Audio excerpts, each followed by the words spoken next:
The information provided in this video is for educational and entertainment purposes only. It does not constitute professional financial, legal, or travel advice. Travel involves inherent risks, including but not limited to fluctuating exchange rates, health emergencies, and changes in local regulations. All viewers are strongly encouraged to conduct their own due diligence, consult with certified travel professionals or financial advisors, and check current government travel advisories before making any international commitments. The creator of this content is not responsible for any personal or financial losses incurred while following the strategies discussed. Most Americans are being systematically lied to about the cost of visiting Australia. If you open a luxury travel magazine or scroll through a high-end influencer feed, you are told that a 2-week trip to the land down under requires a minimum budget of $15,000. You are told that the flights alone will bankrupt you. The hotels are priced like Manhattan penthouses, and that the distance makes it a once-in-a-lifetime splurge rather than a sustainable adventure. This narrative is a fabrication designed to keep you within the high-commission ecosystem of premium travel agencies. The reality is that for a traveler coming from the United States, Australia is currently one of the most undervalued, high-reward destinations on the planet. Based on historical trends and current economic data, the average American can actually live a more elevated lifestyle in Sydney or Melbourne for less than they would spend in Los Angeles, New York, or even Austin. The secret isn't just about finding cheap hostels. It is about understanding the fundamental disconnect between the American perception of Australia and the actual economic reality on the ground. In this deep dive masterclass, we are going to dismantle every single financial barrier that has been standing between you and the Great Barrier Reef. We are going to look at why your US dollar is a superpower in the Southern Hemisphere and how to leverage currency arbitrage to get essentially a 40% discount on everything you touch. We are going to explore why the American obsession with tipping is actually costing you thousands of dollars in unnecessary expenses, and how to navigate a service culture that is built on a living wage rather than a gratuity model. This is not a video about how to survive on ramen noodles while sleeping in a van. This is a strategic breakdown for the smart traveler who wants to experience the best of the Australian lifestyle without the inflated price tag. The first thing we have to address is the psychological hurdle of the flight. For the average traveler in San Francisco or Houston, a trip to Europe feels manageable, but Australia feels like a financial abyss. However, if we examine case studies of recent flight pricing, we see a different story. While a direct flight from LAX to Sydney might list for $1,800, those who understand the Pacific Hub strategy are often finding round-trip tickets for under $900. This involves leveraging competition between carriers like Qantas, United, and Delta, but also watching the emergence of secondary routes through Fiji or Hawaii. The potential outcomes for those who use tiered booking systems are significant. Instead of viewing the flight as a fixed cost, we will treat it as a variable that can be manipulated through timing and strategic positioning. But the flight is only the beginning. The real magic happens when you land and realize that your American purchasing power is significantly higher than you were led to believe. As of current market conditions, the Australian dollar typically trades at a significant discount to the US dollar. When you see a price tag in Australia, you have to remember that you are looking at a number that includes a 10% goods and services tax and does not require a 25% tip at the end. In the United States, a $50 dinner often turns into a $75 expense after tax and gratuity. In Australia, a $50 dinner is exactly $50, and when you convert that back to USD, you are actually only paying about $33. This is a massive shift in the cost of living that most travelers fail to calculate in their initial budget planning. Furthermore, we need to talk about the quality of the baseline experience. In many US cities, you have to pay for access to quality. You pay for the private beach, you pay for the premium park entry, and you pay for the safe, clean public infrastructure. Australia operates on a different social contract. The most beautiful assets in the country, the world-class beaches like Bondi or Burleigh Heads, the ancient rainforests of the Daintree, and the sprawling botanical gardens in the heart of the cities, are entirely free. We are going to show you how to build an itinerary where your primary entertainment costs are zero, allowing you to reallocate those funds into high-impact experiences like diving or regional travel. We are also going to deep dive into the grocery and dining landscape. For an American, the Australian coffee culture is a revelation, not just for the quality, but for the value. While a high-end latte in Seattle might run you $7 before tip, a superior flat white in a Melbourne laneway will cost you $5 Australian, which is roughly $3.30 in your pocket. Multiply that by a 14-day trip, and the savings start to compound. We will examine the competitive landscape of Australian supermarkets like Coles and Woolworths, and how their weekly specials and half-price cycles can slash your food budget by 50% if you know how to shop like a local. The promise of this 10-part series is simple. By the time you finish the final installment, you will possess a comprehensive, data-driven roadmap to navigating Australia on a budget that most people reserve for a domestic road trip. You will understand the intricacies of the tourist refund scheme, which allows you to claim back the tax on high-value purchases like electronics or luxury goods before you fly home. You will know exactly which domestic airlines to avoid and which ones offer the best value for interstate travel. You will learn the Greyhound secret for long-distance travel and how to utilize relocation rentals to get a camper van for as little as $1 a day. We are moving away from the tourist trap model of travel. We are going to stop thinking like a visitor and start thinking like a temporary resident who knows where the value is hidden. We will look at the specific cities that offer the best bang for your buck. Hint, it isn't always Sydney. And the regional gems where your dollar goes even further. This is about more than just saving money. It is about maximizing the quality of every hour you spend on the other side of the world. Today we are starting with the foundation. We are setting the stage for a total reimagining of what an Australian vacation looks like. We are going to prove that the expensive label attached to Australia is a relic of a different economic era. Whether you are a student looking to backpack for 3 months or a professional looking for a high-end 10-day escape, the principles of budget optimization remain the same. We are going to give you the step-by-step details on how to hack your accommodation, how to bypass the overpriced airport transfers, and how to utilize local apps that the average tourist doesn't even know exist. The historical trends show that those who plan with this level of detail are able to extend their trips by an average of 30% without increasing their total spend. Imagine staying for 3 weeks instead of 2, or being able to afford that helicopter tour over the 12 Apostles because you saved $1,000 on your urban accommodation and dining. That is the potential outcome of this masterclass. We are closing the loop on the financial mystery of Australia once and for all. Prepare to see this country not as an unreachable luxury, but as your next affordable adventure. This is Australia on a budget, redefined for the modern American traveler. To understand the true mechanics of a budget trip to Australia in 2026, we have to start where every traveler loses their first $1,000, the aviation trap. Most Americans approach a trip to the Southern Hemisphere by typing their home city and Sydney into a search engine and clicking the first reasonable price they see. This is the equivalent of walking into a car dealership and paying the sticker price without checking the invoice. If we look at historical trends from the last 3 years of trans-Pacific travel, the data shows that the most significant savings are not found in the search results themselves, but in the structural way you build your ticket. Imagine if you are Alex, a mid-career professional from Chicago. In the old model of travel, Alex would spend $2,800 for a round-trip ticket from O'Hare to Sydney. In the 2026 model, Alex uses what we call the hub-and-spoke bypass. Because airline competition across the Pacific has reached an all-time high this year, with carriers like United and Delta increasing their non-stop capacity by nearly 20%.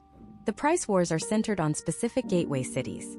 By decoupling his flight from Chicago to a West Coast hub like Los Angeles or San Francisco, and then booking a separate long-haul leg to a secondary Australian city like Brisbane or Melbourne, Alex reduces his total airfare to $1,600. This $1,200 difference is not a fluke. It is a calculated potential outcome of understanding how airline algorithms price domestic to international connections versus pure international long hauls. The first step-by-step detail you need to master is the 114-day rule. Historical trends indicate that for flights originating in the United States and terminating in Australia, the pricing floor typically hits its lowest point approximately 4 months before departure. If you book 6 months out, you are paying a premium for certainty. If you book 2 months out, you are paying a penalty for urgency. In 2026, the sweet spot has narrowed due to dynamic AI pricing used by airlines. To beat this, you must set up tiered flight alerts. Do not just track Chicago to Sydney. Set alerts for Los Angeles to Brisbane, San Francisco to Melbourne, and even Honolulu to Sydney. Why Honolulu? This is the secret entry point that seasoned travelers are using to slash their costs.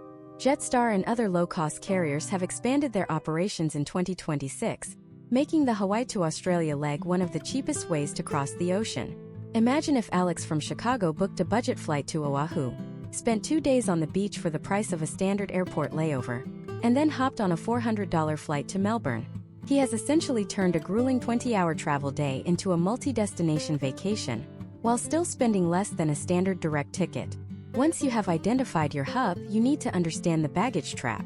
American carriers have conditioned us to expect certain leniency with carry-on weights, but Australian low-cost carriers are ruthless. In 2026, the potential outcomes for a traveler who ignores the fine print are steep. If your bag is over the 7-kilogram limit, which is about 15 pounds, you will be charged at the gate, often upwards of $80 Australian dollars. This is where your budget can bleed out before you even leave the airport. The professional move is to pre-purchase a 20-kilogram checked bag during the booking process for $20, rather than paying quadruple that at the counter. Let us look at another case study. Sarah from Austin. Sarah wanted to visit the Great Barrier Reef in northern Queensland, but found that flying directly into Cairns from the United States was prohibitively expensive. Instead of forcing the itinerary, she looked at the historical trends of domestic Australian flight prices. She discovered that in 2026, the competition between Jetstar and the newly restructured Rex Airlines has driven the price of a Sydney to Cairns flight down to $89. By flying into Sydney on a major carrier and spending one night in an affordable airport hotel, then taking a separate domestic flight the next morning, Sarah saved $600 on her total transit costs. This brings us to the concept of the open-jaw ticket. Never fly in and out of the same city unless you plan on staying in that one spot. Australia is roughly the same size as the continental United States. If you fly into Sydney and out of Sydney, but your journey ends in Perth, you are forced to pay for a 5-hour cross-country flight just to get back to your starting point. In 2026, most major booking platforms allow for multi-city searches at no extra cost. By flying into Brisbane and out of Melbourne, you create a linear path that eliminates the need for expensive backtracking. Step 2 in this masterclass is the currency arbitrage maneuver. As an American in 2026, your banking choice is your most powerful tool. Most travelers use their standard debit card and get hit with a 3% foreign transaction fee, plus a $5 ATM fee, every time they need cash. Over a 3-week trip, this can easily total $200 in pure waste. Instead, you must utilize a borderless account or a travel-specific credit card that offers the mid-market exchange rate with 0 fees. When the Australian dollar is trading at 66 cents to the US dollar, you want every cent of that advantage. If your bank takes a cut of the conversion, you are effectively paying a hidden tax on every meal, hotel, and souvenir. But where do you go once you land? This is where the American traveler often makes their most expensive mistake. They follow the traditional tourist trail, which is heavily inflated by local operators who know Americans are used to paying high prices. Imagine if, instead of taking the $35 express train from Sydney Airport to the city center, you walked 10 minutes to the nearby Mascot station, or took the local bus for under $5. This is a small saving, but it represents a mindset shift. The Australian public transport system is one of the best in the world, and in 2026, it is almost entirely contactless. You do not need to buy a special transit card. You simply tap your phone or credit card. This integration allows you to access distance-based pricing and daily caps that tourists often miss because they are looking for a dedicated ticket kiosk. We also have to discuss the timing of your arrival. The potential outcomes of arriving on a Tuesday versus a Saturday are massive. In the Australian market, domestic business travel peaks on Mondays and Fridays, driving up the cost of both flights and short-term rentals. If you can time your entry into the country for a mid-week slot, you will find that hotel rates in major hubs like Sydney and Brisbane can drop by as much as 40%. As we look deeper into the logistics, we have to address the elephant in the room: the internal cost of moving between states.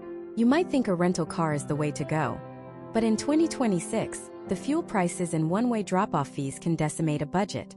However, there is a secret transport network that locals use to move across the country for almost nothing, and it is something that 99% of American tourists never even hear about.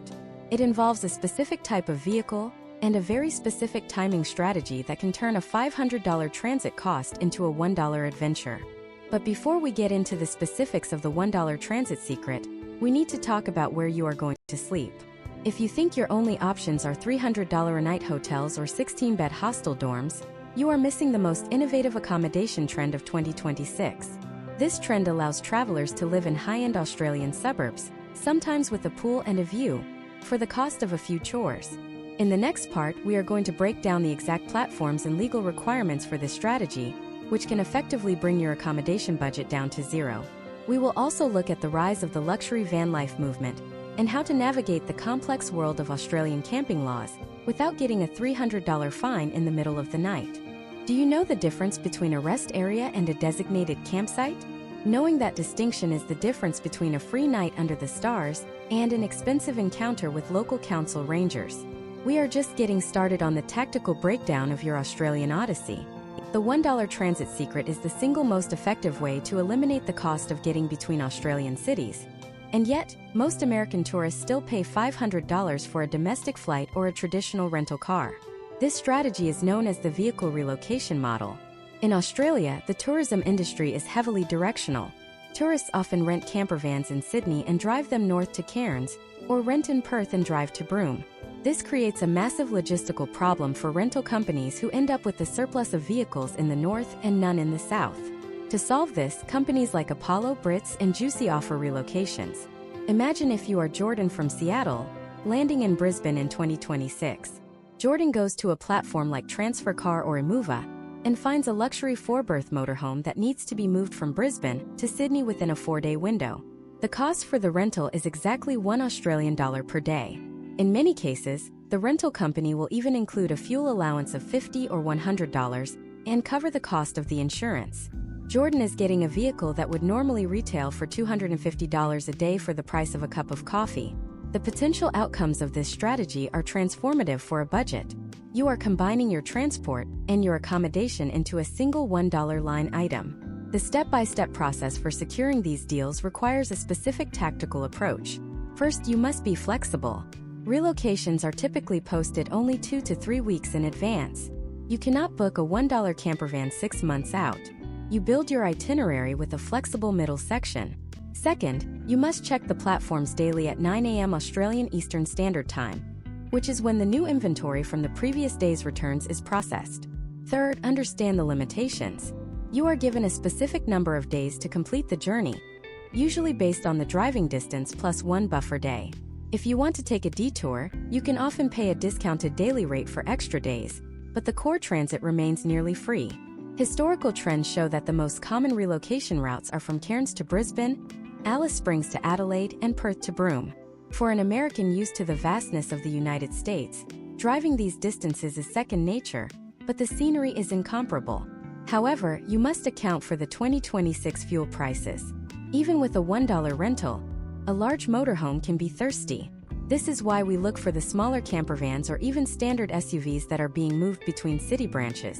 If you are traveling solo or as a couple, a smaller van is not only cheaper to fuel but significantly easier to park in urban centers like Melbourne or Sydney.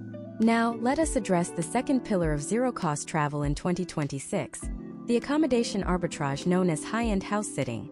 In the United States, the concept of house sitting is often relegated to family members or college students. In Australia, it is a professionalized social contract. Because Australians are among the most prolific international travelers in the world, there are thousands of high-end homes left vacant for weeks or months at a time. Owners prioritize the security of their property and the care of their pets over rental income. Imagine if Emily from Denver wants to spend 3 weeks in Sydney. Instead of booking a budget hotel for $4,000, she uses a platform like Aussie House Sitters or Trusted House Sitters. Because she has built a profile with strong references back home, she secures a sit in a $2 million apartment in North Bondi. Her only responsibility is to walk a friendly golden retriever twice a day and water a few plants. In exchange, she lives in one of the most expensive real estate markets on earth for $0. She has a full kitchen, which allows her to avoid the $15 avocado toast at the cafes, and she has a local's perspective on the neighborhood. To execute this, you need to understand the reputation capital required in 2026. You cannot simply sign up and get a beachside mansion on day one. You start by securing smaller 3 to 4 day sits in less competitive areas to build your internal rating. Once you have 3 5-star reviews, the algorithm favors you for the premium listings. Furthermore, you must understand the legal distinction. In an educational context, it is important to note that house sitting in Australia is generally viewed as a mutual exchange of services rather than employment, which is a critical distinction for travelers on a standard electronic travel authority visa. You are not being paid. You are simply an invited guest performing caretaking duties. If house sitting feels too restrictive for your itinerary, we move to the third deep dive strategy: university residential colleges.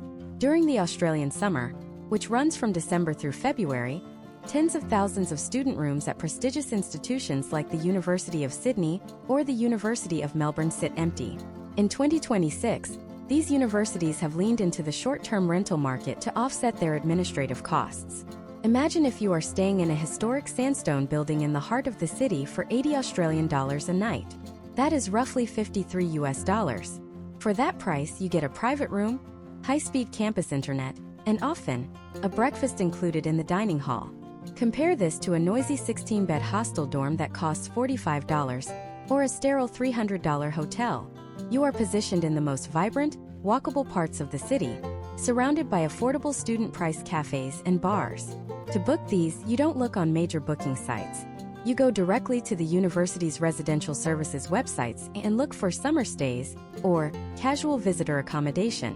But what if you are out in the wild?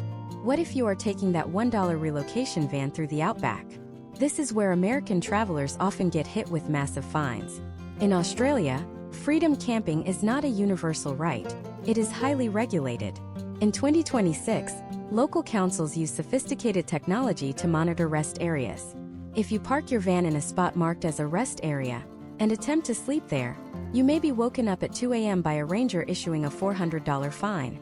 The step-by-step detail here is to utilize the WikiCamps app, which is the gold standard for 2026. It distinguishes between rest areas, where you can only park for a few hours, and free camps, where overnight stays are legal. There is also a massive network of showground camping. In many rural Australian towns, the local showground or cricket oval offers camping spots with hot showers and power for $15 a night. These are community-run assets that provide a safe, legal, and incredibly cheap alternative to the commercial caravan parks that charge $80 a night for a concrete slab. Case studies of successful budget travelers in 2026 show a common thread.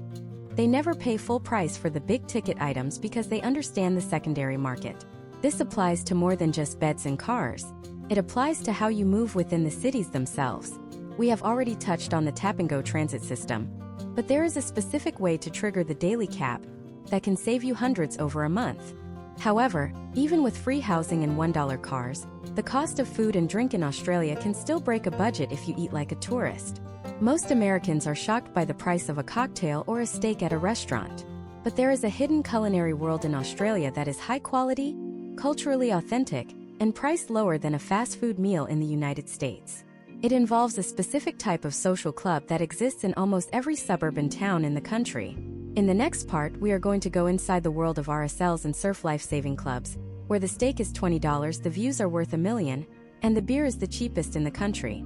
We will also reveal the supermarket cycle secret that allows you to get premium Australian Wagyu beef for the price of ground chuck.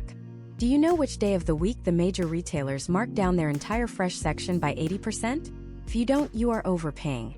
The supermarket cycle in Australia is a science that can reduce your food expenses by up to 70% if you understand the timing of the logistics chain.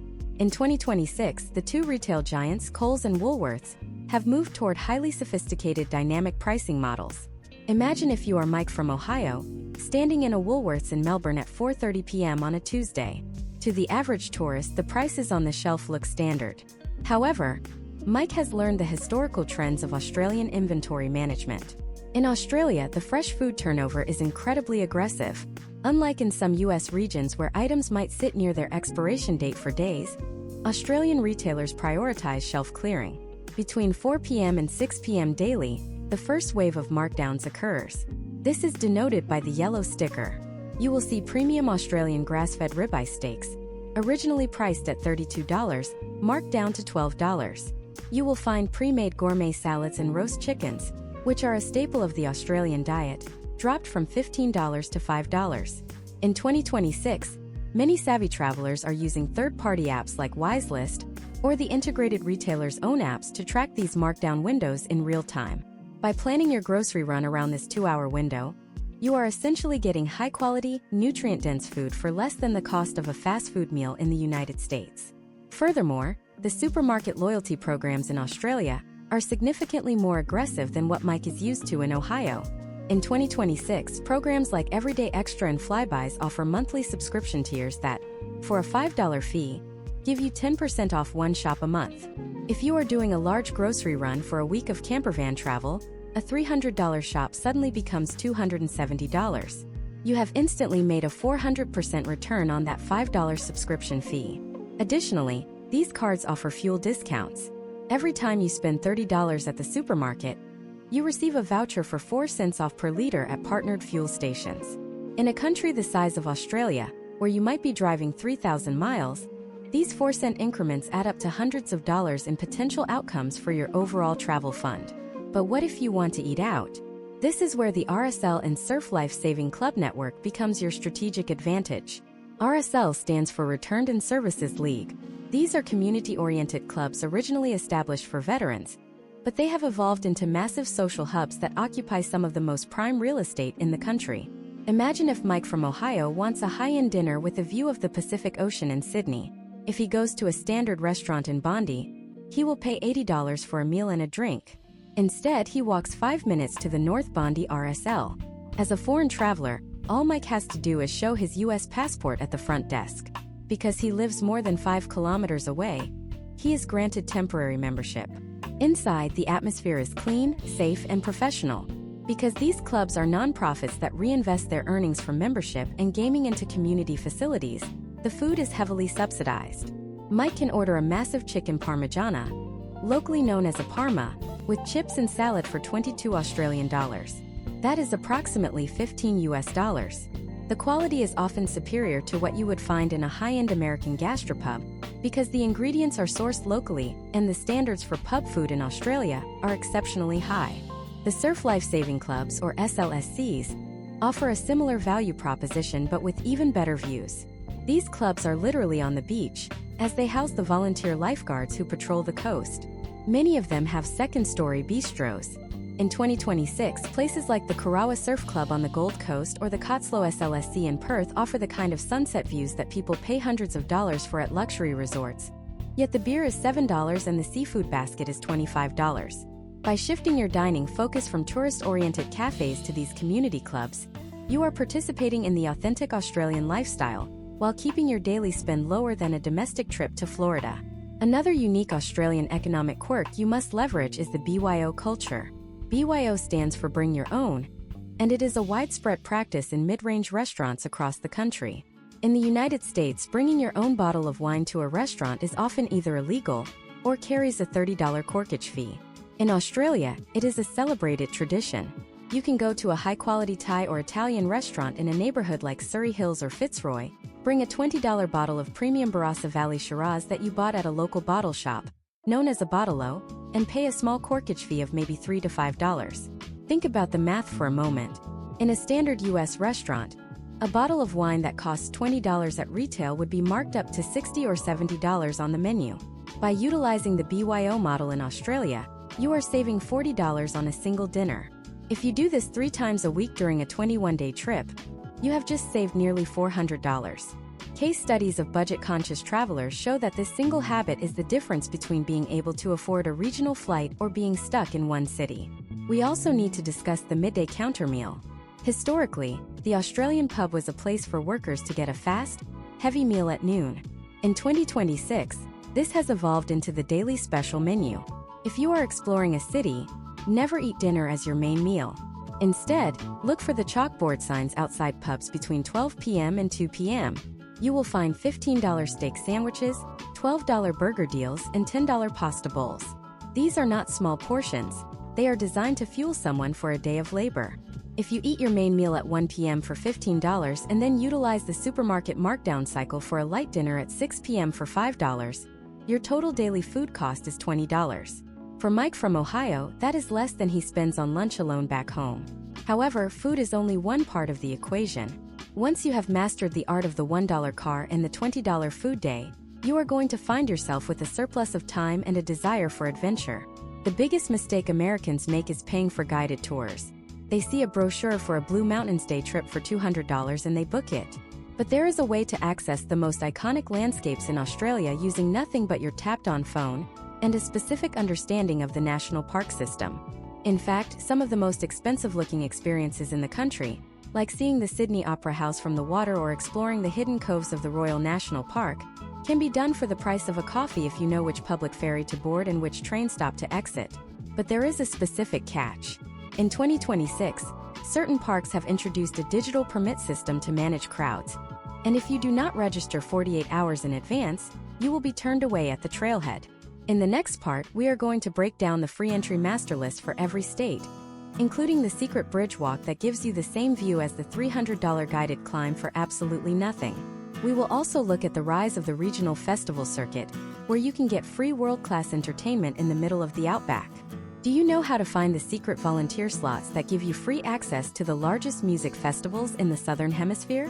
If you are still paying for tickets, you are missing the biggest hack of all.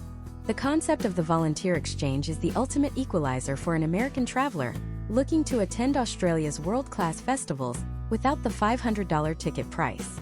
Imagine if you are Chloe from Nashville, a huge music fan who wants to experience the Woodford Folk Festival or Splendor in the Grass in 2026. These events are massive, multi-day cultural phenomena that can easily cost $1,000 once you factor in tickets, camping fees, and food. However, Chloe utilizes the volunteer program, a system where historical trends show that nearly 20% of the festival workforce is comprised of travelers just like her. In 2026, the application process for these slots has moved to a centralized digital vetting system. To secure a position, you must apply approximately 4 to 6 months in advance. The deal is straightforward. You contribute roughly 15 to 20 hours of work over the course of the week in exchange for a full festival pass, a designated crew camping area which is often quieter and more secure than general camping, and at least 1 or 2 hot meals per shift. The roles vary from scanning wristbands at the gates to assisting in the media tent or managing the eco-waste stations. For Chloe, the potential outcomes are significant. Not only does she save the $600 ticket cost, but she also gains access to behind-the-scenes areas and a community of locals that the average ticket holder never meets. This is not just about saving money, it is about social arbitrage. You are trading a small amount of labor for a premium cultural experience that stays off your credit card statement. If your interests lean more toward regional immersion than music, we have to look at the 2026 evolution of the workstay model. Platforms like Woofing, Willing Workers on Organic Farms, and HelpX have seen a massive resurgence as the cost of living has shifted. Imagine if Chloe wants to see the rugged coastline of Western Australia or the wine regions of South Australia. By dedicating 4 hours of her morning to helping a local host with gardening, horse grooming, or light maintenance, she receives full room and board in places that would otherwise cost $300 a night. In 2026, many of these hosts are not just farmers. They are boutique eco-resort owners or vineyard managers who need help during the peak season. The step-by-step detail here is to ensure your profile on these platforms is robust and includes any specific skills like carpentry, social media management, or cooking. Case studies show that travelers who offer a specific skill rather than just general labor are often invited to stay in much higher-end accommodations, sometimes even private guest houses with their own vehicles provided for weekend use. Now, let us transition to the urban environment and the massive mistake of paying for city tours.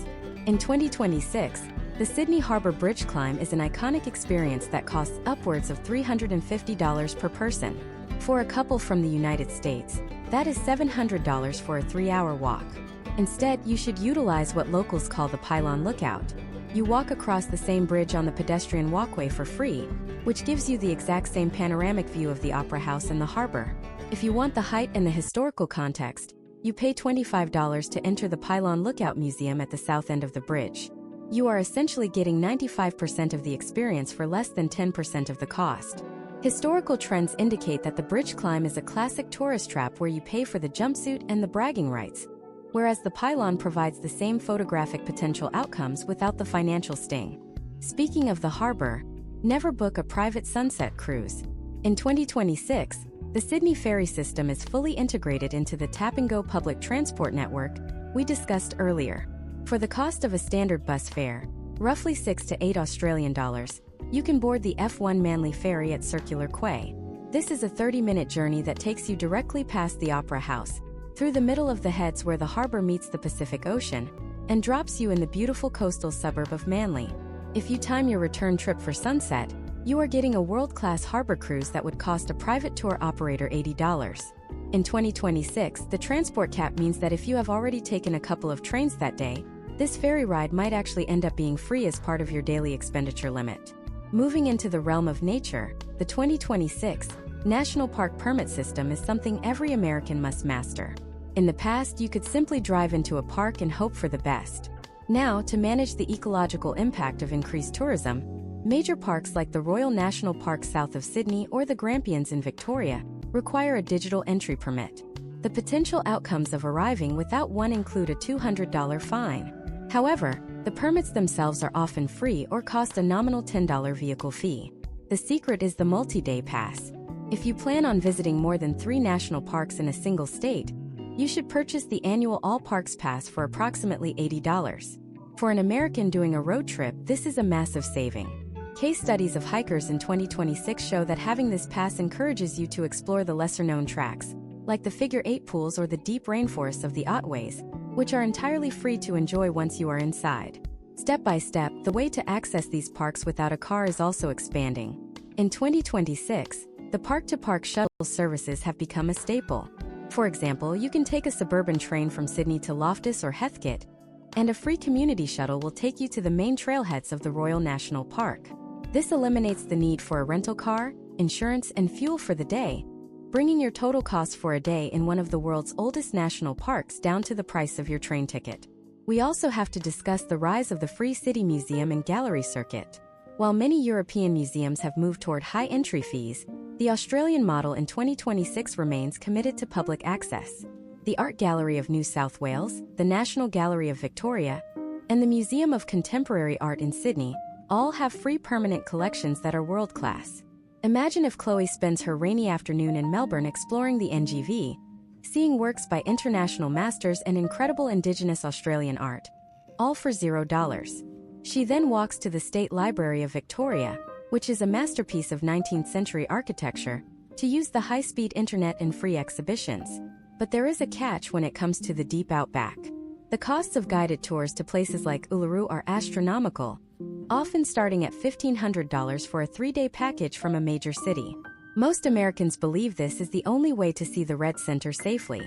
However, there is a logistical workaround involving the 2026 regional Airlink subsidies and a very specific type of accommodation that brings this cost down by 70%. This involves a little-known partnership between regional councils and budget airlines that is designed to keep the outback accessible to everyone, not just the wealthy. In the next part, we are going to break down the exact flight routes you need to book to get to the heart of Australia for the price of a domestic US flight. We will also reveal the secret of the permanent luxury tents that cost a fraction of the high-end resorts, but offer the same starlit experience. And perhaps most importantly, we are going to tackle the health and safety aspect. In a country known for its dangerous wildlife, do you actually need to spend hundreds of dollars on specialized gear and insurance? Or is there a reciprocal agreement between the United States and Australia that covers you for free? The answer will change the way you look at your travel insurance policy forever. Do not buy another policy until you see the next chapter of this masterclass. The misconception regarding healthcare for Americans in Australia is one of the most significant points of confusion in travel planning. While it is true that Australia has reciprocal healthcare agreements with several countries, such as the United Kingdom, New Zealand, and Italy, the United States is not currently on that list. This means that if you are Jason from Phoenix and you find yourself needing medical attention in Sydney or Perth in 2026, you will not be covered by the Australian Medicare system. However, the potential outcomes of this situation are far less dire than many travel insurance companies would have you believe. In the United States, we are conditioned to fear the catastrophic costs of healthcare, but in Australia, even the private out-of-pocket costs for standard medical services are significantly lower than what Jason would encounter at home. Historical trends show that a standard consultation with a general practitioner in an Australian city typically costs between $80 and $120 Australian dollars. When converted to US currency, that is approximately $55 to $80. For Jason from Phoenix, this is often less than his specialist copay in Arizona. If you require basic diagnostic imaging or blood work, the costs are similarly transparent and relatively modest.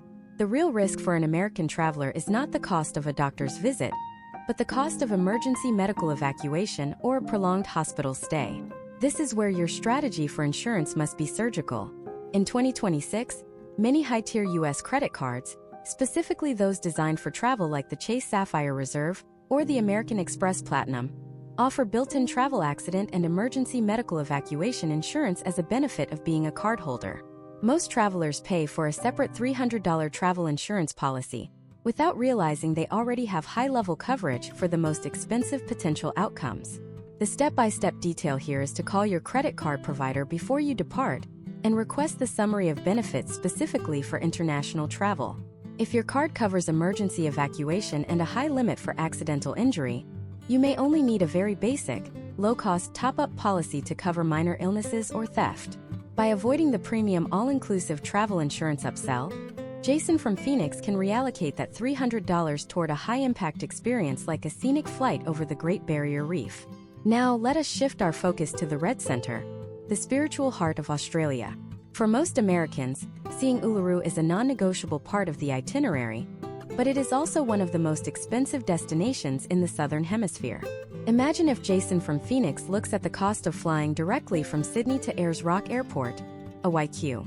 In 2026, those flights are often priced at $600 round-trip due to the monopoly held by a few carriers on that specific route.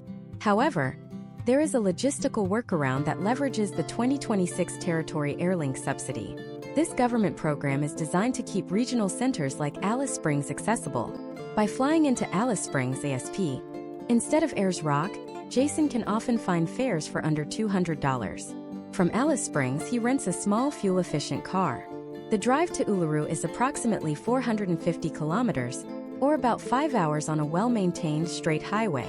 This drive is not just a cost-saving measure, it is a quintessential Australian experience. Jason passes through the vast red landscapes, stops at the quirky roadhouses like Roldunda, and gets a true sense of the scale of the outback. By choosing the Alice Springs bypass, Jason has saved $400 on airfare and gained a road trip adventure that most tourists miss. Once he arrives at the Uluru-Kata National Park, Jason faces the next financial hurdle: accommodation. The Ayers Rock Resort is the only provider in the area, and their luxury hotels like Sails in the Desert can cost $800 a night. But in 2026, the resort has significantly expanded its budget offerings to meet the demand of the independent traveler. Jason doesn't book the hotel. He books one of the permanent safari tents in the Ayers Rock campground. These are not your standard camping tents. They are elevated on wooden platforms, feature real beds with high-quality linens, have internal lighting, and are equipped with air conditioning for the desert heat. In 2026, these tents cost approximately $160 per night. Jason is staying in the same resort complex, using the same free shuttle buses, and watching the same sunset as the people in the $800 rooms, but he is paying a fraction of the price. Furthermore, Jason leverages the resort square secret. While the hotel restaurants offer $30 breakfasts and $60 dinners, the town square in the center of the resort features a well-stocked IGA supermarket. The prices here are regulated and are only slightly higher than what you would find in a major city. Jason buys a pre-cooked roast chicken, a bag of salad, and some fresh rolls for $20 and takes them to the public viewing area to watch the rock change colors at sunset. He is having a world-class dining experience for $10 per person. Historical trends show that travelers who utilize the supermarket and the free public barbecue stations at the resort save an average of $80 per day on food alone. The 2026 digital infrastructure also offers a major advantage for the budget-conscious hiker. Instead of paying $100 for a guided base walk around Uluru, Jason downloads the official Parks Australia Audio Tour app. This app uses GPS triggers to provide professional, culturally sensitive storytelling and geological information exactly when he reaches specific points of interest on the path. He gets the same educational value as a guided tour, but he moves at his own pace and pays $0. As we move away from the Red Centre and back toward the coast, we must address the most common fear for American travelers: the wildlife. We are told that everything in Australia is trying to kill us, from the snakes to the spiders to the sharks. This narrative has created a massive market for safety gear and guided safety tours that are largely unnecessary for the average visitor. In 2026, the potential outcomes of an encounter with dangerous wildlife are statistically lower than the risk of a deer-related car accident in the United States. The step-by-step detail for staying safe on a budget is simple: education over equipment. You do not need to buy expensive snake-proof gaiters or satellite emergency beacons if you are staying on marked trails in national parks. The Australian government provides a free app called Beach Safe, which gives real-time data on shark sightings, stinger presence, and rip currents for every beach in the country. By using this free data, you can choose exactly where and when to swim with total confidence, eliminating the need for expensive protected swimming tours. But there is a specific type of wildlife encounter that is actually worth your money, yet most people pay way too much for it. We are talking about seeing kangaroos and koalas in the wild, not in a zoo.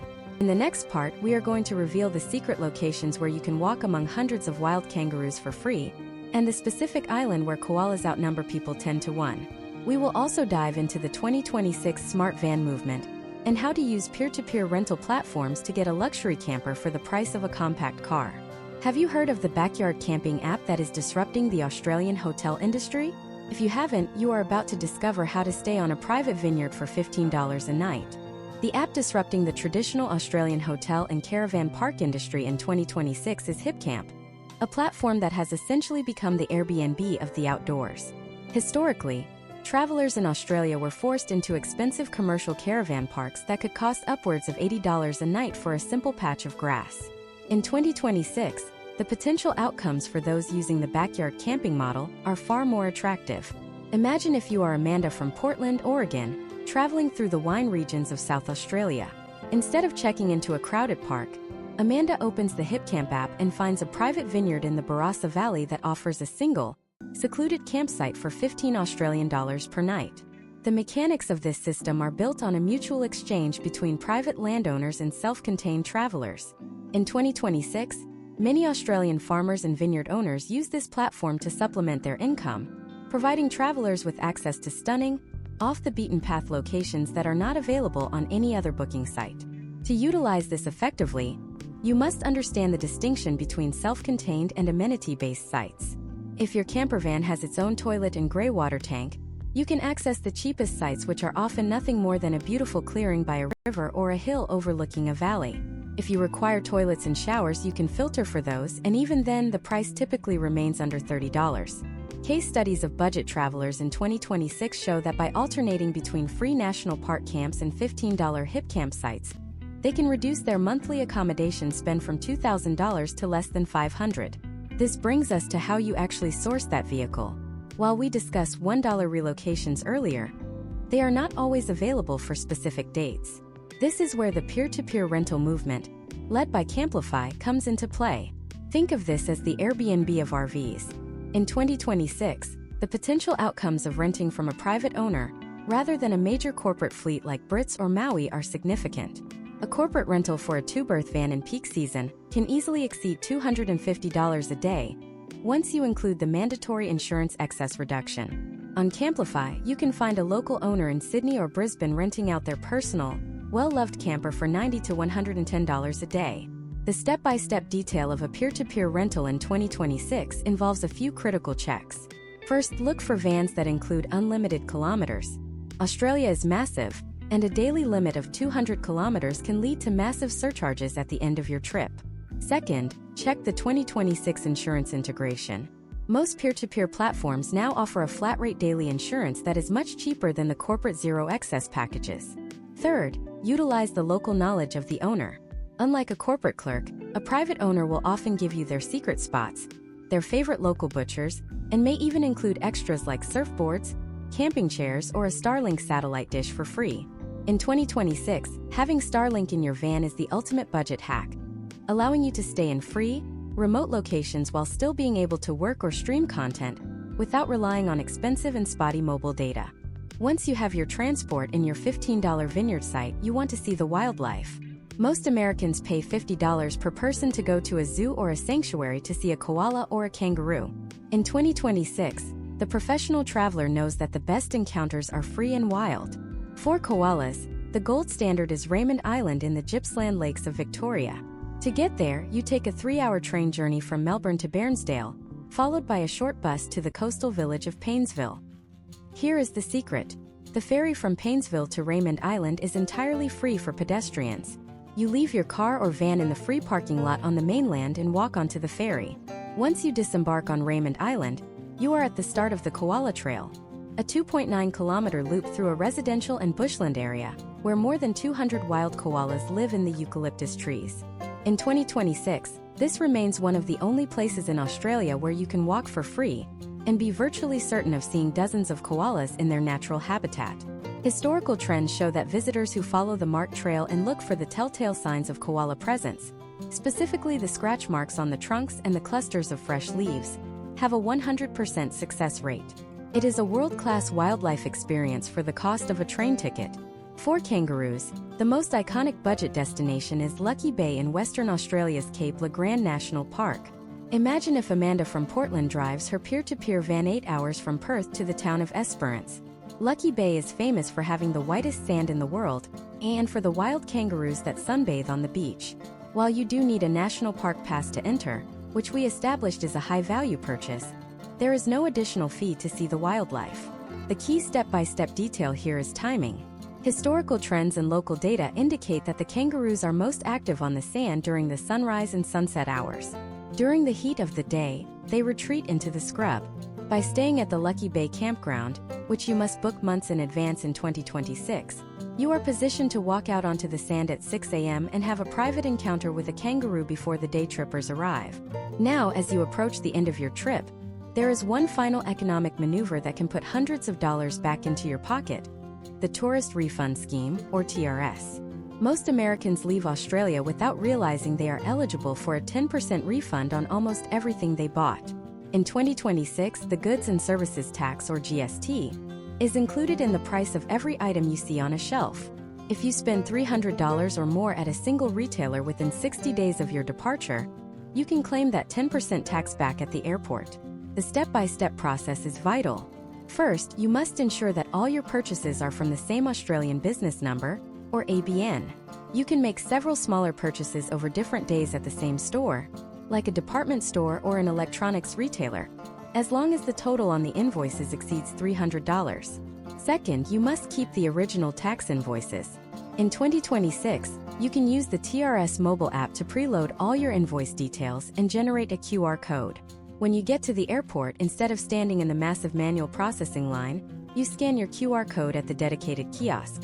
Imagine if you bought a new high-end camera or a piece of iconic Australian jewelry for $1,500. By spending 5 minutes at the TRS counter before you clear security, you receive a $150 refund directly to your credit card. For a budget traveler, this is essentially a free extra day or two of travel earned just by keeping your receipts. It is the final piece of the currency arbitrage puzzle that makes Australia so affordable for Americans in 2026. But what about the things you cannot buy? What about the cultural pulse of the cities? Most people spend a fortune on theater tickets or guided city walks. However, there is a hidden network of underground food courts and secret community events in Sydney and Melbourne that offer the highest quality cultural immersion for less than the price of a coffee. In the next part, we are going to go deep into the urban survival guide. We will reveal the secret Chinatown basement where you can get a Michelin quality meal for $12, and the specific day of the week when the most expensive museums in the country open their doors for free after dark.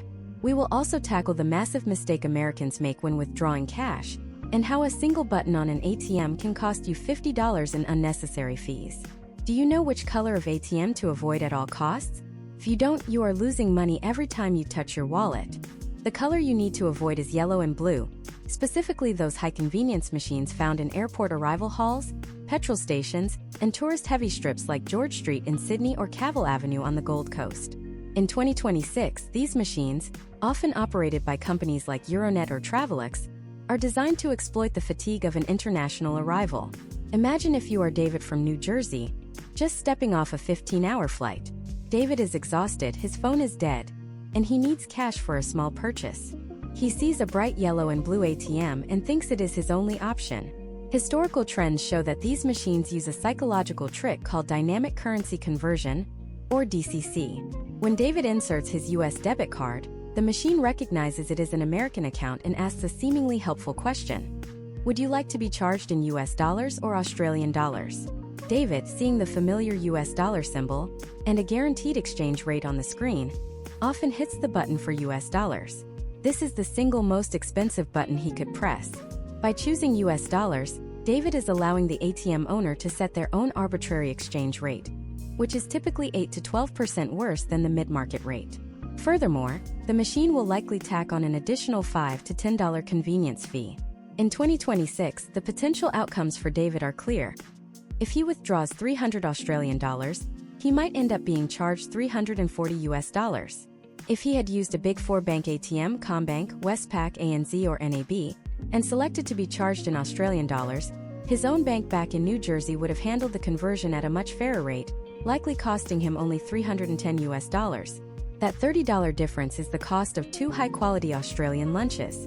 The step-by-step rule for 2026 is simple. Always find a machine attached to a physical bank branch, and always, without exception, decline the conversion. Let your US bank do the math. Now, let us take David from New Jersey into the heart of the city to solve his next major expense: food. While we discussed RSL clubs and supermarket cycles, there is a third tier of urban dining that offers the highest quality-to-price ratio in the country. These are the underground or upstairs food courts found in the central business districts. In Sydney, David needs to find the Dixon House Food Court or the Sussex Centre in Chinatown. In Melbourne, he should look for the Paramount Food Court on Burke Street. These are not the polished, overpriced food courts you find in an American mall. These are gritty, authentic hubs where the local office workers and international students eat. Imagine if David walks into Dixon House at 2 p.m. In 2026, the historical trends of the late lunch discount are still in full effect. He will find stalls offering 15 handmade dumplings for $12 Australian dollars, or a massive plate of Malaysian laksa for $14. Because of the intense competition in these hubs, the quality is often better than a $35 meal in a tourist restaurant. The step-by-step detail to master these food courts is the 3 p.m. rule.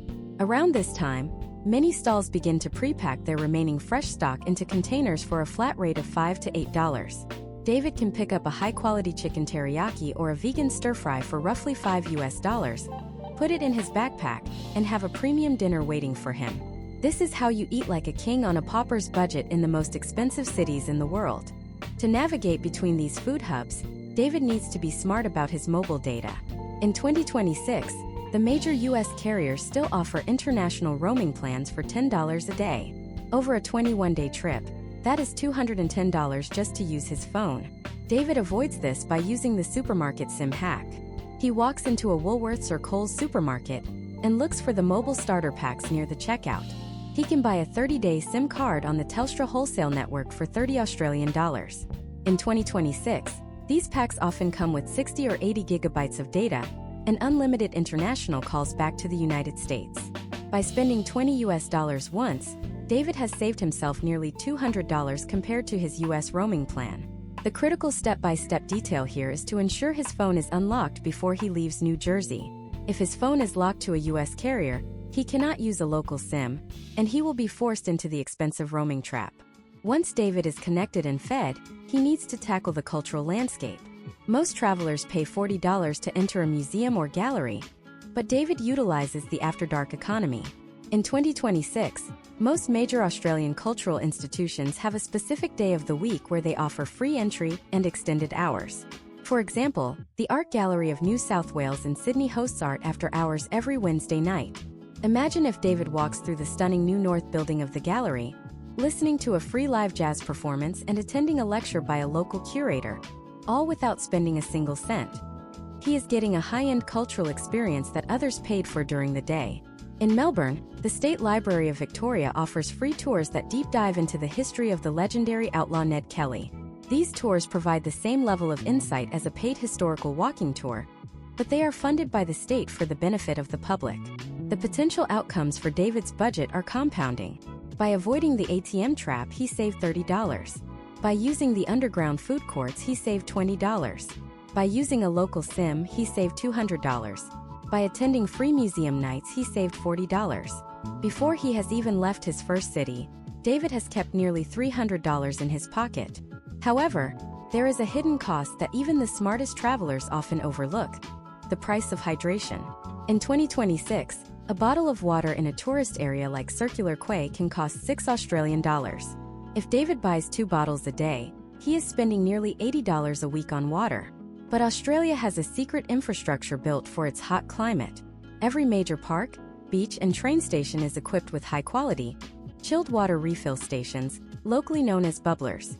The step-by-step detail for David is to carry a high-quality, insulated reusable bottle. Not only is the tap water in Australia among the cleanest in the world, but the 2026 Refill app shows him the exact location of the nearest filtered water station. By refusing to pay for bottled water, David is not only saving money, but also adhering to the strict environmental standards that Australians value. But what happens when David wants to leave the city?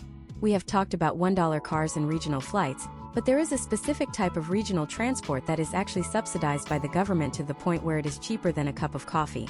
It involves a specific train line that heads deep into the mountains and a ferry that crosses an entire bay.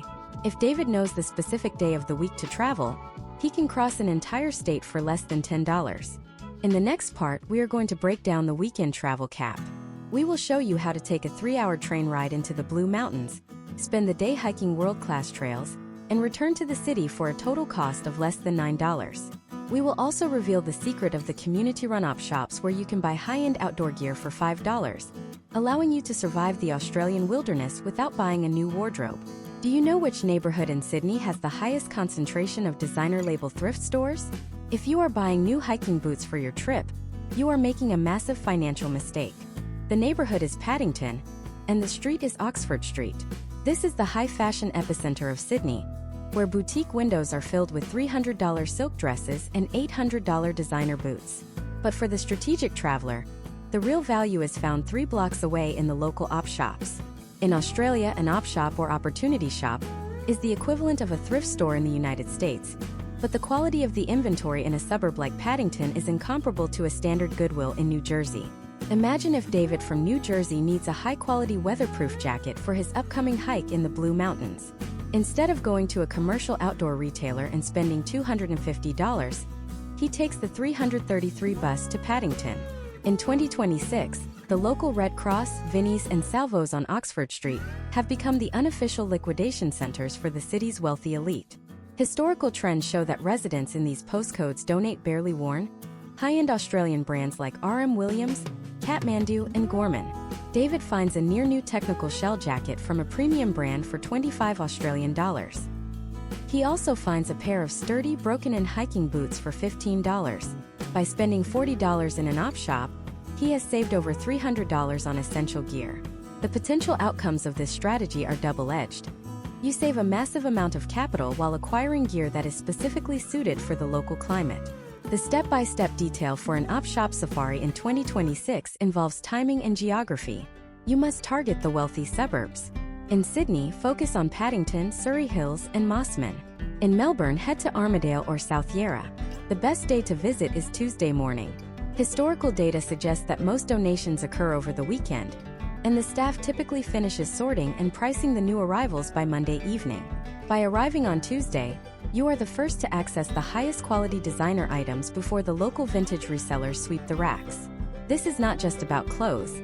These shops often have high-end camping gear, binoculars, and even snorkeling equipment left behind by departing travelers. Once David is geared up, he is ready for the most iconic budget adventure in the country, the Blue Mountains. Most American tourists book a guided day tour from Sydney that costs approximately $180 per person. This tour includes a crowded bus ride, a fast food lunch, and a hurried walk to the Three Sisters Lookout. David avoids this by utilizing the Sydney Weekend Travel Cap. In 2026, Transport for NSW has maintained a weekend and public holiday travel cap that allows for unlimited travel across the entire network, including trains, buses, and ferries, for under $10 Australian. Imagine if David walks into Central Station on a Saturday morning and taps his phone on the Opal reader. He boards the Blue Mountains line, a 2-hour scenic train journey that winds through the suburbs and climbs into the eucalyptus-scented highlands. Because he is traveling on a Saturday, his entire round-trip journey to Katoomba, which is over 100 miles of rail travel, will cost him less than $7. This is the superpower of the Australian public transport system. The step-by-step detail for a DIY Blue Mountains masterclass is to skip the hop-on hop-off tourist buses in Katoomba. They cost $50 and follow the same route as the local public buses. Instead, David uses the 686 bus, which leaves from right outside Katoomba Station. Because he has already hit his daily travel cap on the train, This bus ride is essentially free. It drops him directly at Echo Point, the gateway to the Three Sisters. While the crowds are paying $50 to ride the scenic World cable car, David takes the giant stairway. This is a historic hand-carved staircase of nearly 1,000 steps that descends into the Jameson Valley. It is physically demanding but provides a far more immersive experience of the rainforest canopy and the sheer scale of the sandstone cliffs. At the bottom, he connects with the Federal Pass, a trail that leads through ancient fern forests and past hidden waterfalls. By the time David returns to the top via the Ferber Steps, he has seen more of the World Heritage Area than any tour group, and his total entertainment cost for the day was $0. Now, let us look at the state of Victoria, where a similar transport revolution has occurred. Historically, traveling from Melbourne to regional cities like Ballarat or the 12 Apostles was expensive. But in 2026, the V/Line regional fare cap has become a permanent fixture of the Victorian economy. Any journey on the regional train network, no matter the distance, is capped at the same price as a daily Metropolitan Zone ticket. Imagine if David wants to see the historic Gold Rush architecture of Bendigo or the rugged coastline of Warrnambool. A 3-hour, high-speed train journey that used to cost $50 now costs him less than $10. This policy was designed to encourage regional dispersal, and for the budget traveler, it is a game-changer. Case studies show that travelers who base themselves in Melbourne for a week can take 5 different regional day trips for a total transport cost of under $50, exploring the vast diversity of the Victorian landscape without the need for a rental car. However, there is a logistical catch when it comes to the Great Ocean Road. While you can take a train to the end of the line at Warrnambool, seeing the 12 Apostles themselves requires a car or a tour. The budget hack here is the reverse Great Ocean Road maneuver. Most tours leave Melbourne at 7 a.m. and head west, reaching the 12 Apostles at midday when the light is harsh and the crowds are at their peak. David does the opposite. He takes the V/Line train to Warrnambool on a Friday night, stays in a cheap local hostel, and rents a car locally for a single day on Saturday. He drives east toward Melbourne, reaching the 12 Apostles at sunrise.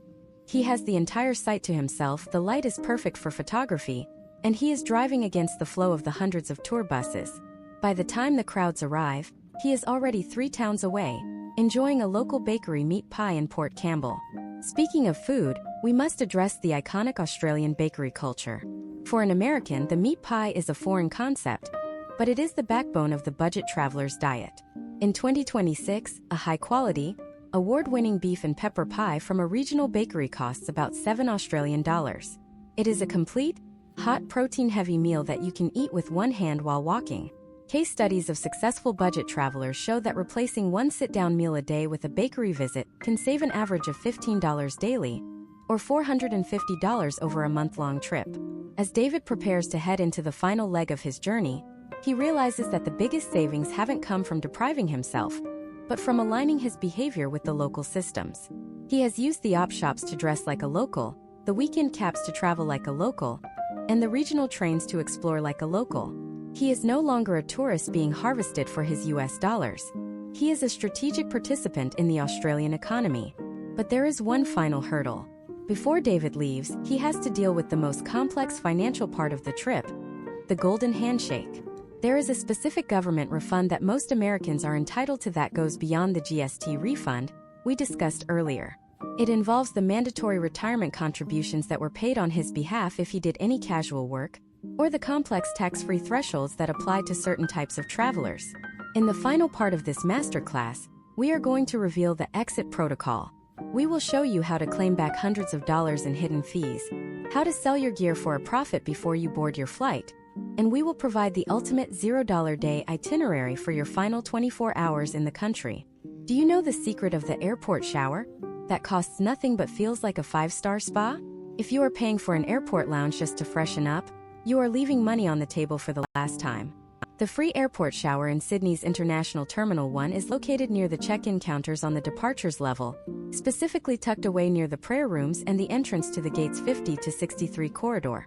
In 2026, while the airline lounges are charging upwards of $80 Australian for a day pass, the savvy traveler knows that these public facilities provide high-pressure, hot water for absolutely $0. Imagine if David from New Jersey has spent his final 24 hours in Australia, exploring the coastal tracts of the Royal National Park. He is covered in salt and dust, and he has a 15-hour flight ahead of him. Instead of paying for a lounge or a day-rate hotel, he utilizes the public transit cab to arrive at the airport early, heads to the free showers, and uses his own quick-dry travel towel. He boards his flight feeling like he just left a luxury spa, and he still has that $80 in his pocket. This brings us to the final component of the exit protocol, the liquidation of assets. Throughout this masterclass, we have discussed how David acquired high-quality gear from op shops and peer-to-peer marketplaces. Now that he is leaving, he needs to convert that gear back into cash. In 2026, the secondary market in Australia is incredibly efficient, especially for camping gear and electronics. Historical trends show that the most effective way to do this is through localized Facebook groups such as Australia Backpackers or the Gumtree Marketplace. Imagine if David bought a high-end Kathmandu tent for $80 and a set of camping chairs for $20. Instead of leaving them by a bin, he posts them on a backpacker group 48 hours before his departure with a headline like "Flash Sale. Camper Exit." Because there is a constant stream of new arrivals in Sydney and Melbourne looking for exactly that gear, David sells the entire lot for $70. He has effectively used professional-grade camping equipment for 3 weeks for a total cost of $30. This cycle of acquisition and liquidation is the secret to maintaining a low-cost itinerary without sacrificing comfort. Now we must address the most significant financial return for an American traveler: the golden handshake. If you have spent time in Australia on a working holiday visa, specifically the subclass 417 or 462, and you have engaged in any legal employment in 2026, you are likely owed a substantial sum of money that most Americans never claim. This comes in two forms: the Departing Australia Superannuation Payment, or DASP, and the income tax return. In Australia, employers are legally required to pay a percentage of your earnings into a retirement fund, known as superannuation. In 2026, the super guarantee rate is 11.5%. This is money paid in addition to your hourly wage. If David from New Jersey worked as a casual bartender or a harvest worker for 3 months and earned 10,000 Australian dollars, his employer would have contributed $1,150 into a super fund on his behalf. As a temporary resident leaving the country permanently, David can claim this money back. While the government takes a significant tax cut from the DASP, historically around 35% for 462 visa holders, the potential outcome for David is still a direct deposit of roughly $750 back into his account. Furthermore, because the Australian tax year runs from July 1st to June 30th, many American travelers find that they have been taxed at a higher rate than necessary if they only worked for a portion of the year. By filing a final tax return before departing, David might discover that he is entitled to an additional refund of several $100s based on the tax-free threshold and his specific earnings bracket. The step-by-step detail here is to ensure you have your TFN tax file number and all your final payslips. When you combine the DASP, the tax return, and the TRS tax refund on your purchases, an American traveler can often recover between $1,000 and $2,000 as they exit the country. This is not a guess. It is a historical trend based on the structure of the Australian fiscal system. However, the airport itself is designed to take that money back from you before you leave. We have already discussed the transit cap, but the Sydney Airport train station is a unique trap. In 2026, the station access fee is approximately $17. If you take the train from the city to the airport, your Opal card or phone will be charged that fee on top of the fare. To bypass this, David uses the Mascot maneuver. He takes the train to Mascot Station, which is the last stop before the airport and does not have the access fee. From Mascot, he walks 10 minutes to the 420 bus stop, or simply walks 30 minutes to the terminal. Alternatively, taking the 420 bus from Mascot or Banksia directly to the terminal avoids the train surcharge entirely. This single decision saves David enough money to buy his final Australian meal without touching his refund capital. As we look at the total potential outcomes of this 10-part masterclass, the math is undeniable. By leveraging the $1 car relocations, the $15 private campsites, the free museum nights, the supermarket markdown cycles, and the exit protocol refunds, a traveler from the United States can experience Australia for less than the cost of a domestic vacation in the US. We have looked at case studies showing that the average American traveler spends $6,000 on a 2-week trip to Australia. By following this roadmap, that same trip can be executed for under $2,000, excluding international airfare, without ever sleeping on a park bench or skipping a meal. Your final 24 hours in Sydney should be a victory lap of $0 experiences. Imagine David starting his day with a sunrise swim at the Bronte Rock Pool, which is a free, saltwater infinity pool carved into the cliffs. He then walks the 6-kilometer coastal path to Bondi for free. He takes the public bus to the Royal Botanic Garden, where he enjoys a picnic of marked-down supermarket goods with a $1 million view of the Opera House and the Harbor Bridge. He spends his afternoon in the free permanent galleries of the Art Gallery of New South Wales, and finishes his night with the free light show at Circular Quay. His total spend for his last day in the country is the price of his bus fare and his grocery haul. This masterclass has dismantled the myth that Australia is an elite-only destination. We have provided you with the data, the logistics, and the psychological shifts required to navigate the Southern Hemisphere as a strategic traveler. You now possess the knowledge to bypass the tourist traps, leverage currency arbitrage, and integrate into the local economy in a way that provides maximum value for every US dollar you spend. But as you prepare to book that ticket, there is one final variable that we haven't touched on. While Australia is the gateway, there is a neighboring country that is currently experiencing a massive shift in its travel economy. In 2026, a new set of regulations has just been passed that is going to change the way Americans visit New Zealand, and it involves a loophole in the Trans-Tasman flight agreement that could essentially make your flight to Auckland free if you book it as part of your Australian departure. This is a developing situation that requires its own deep dive analysis. If you think the savings in Australia were significant, you haven't seen what is happening across the ditch. Stay tuned because the Southern Hemisphere is about to get even more affordable.